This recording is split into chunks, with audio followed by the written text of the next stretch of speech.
ஒரு கேள்வி கேட்டால் அதுக்கு ஒரு பதில் சொல்லலாம். அவர் அமைச்சராக இருந்தவர் ஒரு கேள்வியில 9 கேள்வி உள்ளன வச்சுக்கிறாரு. அதுபோல் 10 அதுபோல் என்று மாண்புமிகு அமைச்சர் அவர்கள் உறுதியளித்தார்கள். அவர் உறுதியளித்தபடி அந்த மேம்பாலம் மக்களுடைய பயன்பாட்டிற்கு உடனடியாக கொண்டு வரப்பட வேண்டும் என்றும் மாண்புமிகு அமைச்சர் அவர்கள் இதே அவையில் அறிவித்தபடி போலூர் நகரில் ஏற்பட்டிருக்கிற இட நெருக்கடியை கருத்தில் கொண்டு பைபாஸ் சாலையை இந்த ஆண்டே அமைத்து தருவதற்கு முன்வருவாரா என்பதையும் கேட்டு அமர்கிறேன். மாண்புமிகு அமைச்சர் அவர்கள் ஒரு கேள்வி கேட்டால் அதுக்கு ஒரு பதில் சொல்லலாம். அவர் அமைச்சராக இருந்தவர் ஒரு கேள்வியில 9 கேள்வி உள்ளன வச்சுக்கிறாரு. அதுபோல் 10 அதுபோல் வேலூர் திருவண்ணாமலை இந்த தேசிய நெடுஞ்சாலை என்பது அவர் குறிப்பிட்டது போல இப்போது ஆந்திர பெருமக்கள் அதிகமாக திருவண்ணாமலைக்கு ஆன்மீக கடனை ஆற்றுவதற்காக லட்சக்கணக்கான பேர் வருவார்கள் என்பது உண்மை. அந்த அடிப்படையில் தான் அது தேசிய நெடுஞ்சாலை ஒன்றிய அரசாங்கத்துடைய கட்டுப்பாட்டில் இருக்கிற காரணத்தினால் நானும் அந்த ஊர்காரன் என்கிற ஒரே அந்த அடிப்படையிலும் அதை விரிவுபடுத்த வேண்டும் என்ற எங்களுடைய அவை முன்னவரும் அந்த ஊரை சார்ந்தவர், அவரும் திருவண்ணாமலைக்கு அடிக்கடி வந்து போவார். ஆனால் அதை சாலை விரிவுபடுத்த வேண்டும் என்பதில் மாற்றுக்கருத்து இருப்பதற்கு வாய்ப்பில்லை.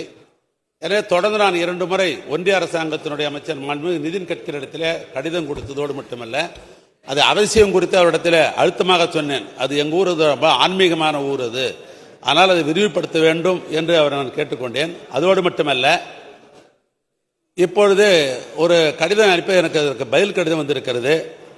இந்த ஆண்டு அதற்கு டிபிஆர் தயார் செய்வதற்கு வேண்டிய முயற்சிகள் எடுக்கப்படும் என்ற அடிப்படையில் தான் கடிதம் வந்திருக்கிறது. அடுத்த முறை டெல்லிக்கு போகும்போது மீண்டும் வலியுறுத்தி அது 4 வழிச்சாலையாக தான் சரியாக இருக்கும் என்று இந்த நேரத்தை தெரிவித்துக் கொள்கிறேன். ஒன்று. அதுக்கு அடுத்தபடியாக இந்த ரயில்வே பாலத்தை பற்றி கேள்வி கேட்டார்.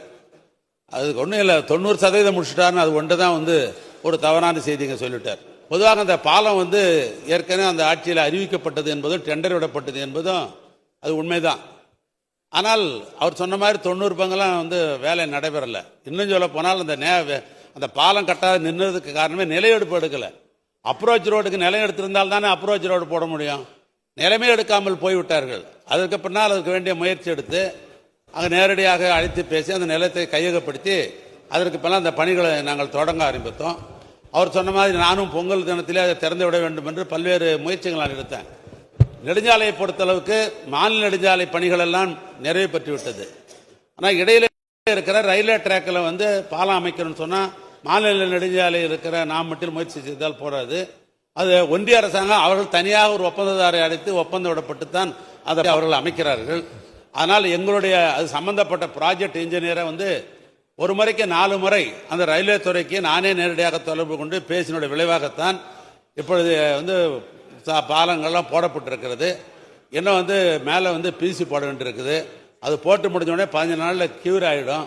அநேகமாக இந்த ஏப்ரல் மாதம் முடிவதற்குள் அந்த பாலம் கட்டாயம் திறக்கப்படும். அதற்கு அழைப்பு உங்களுக்கு அனுப்பப்படும்.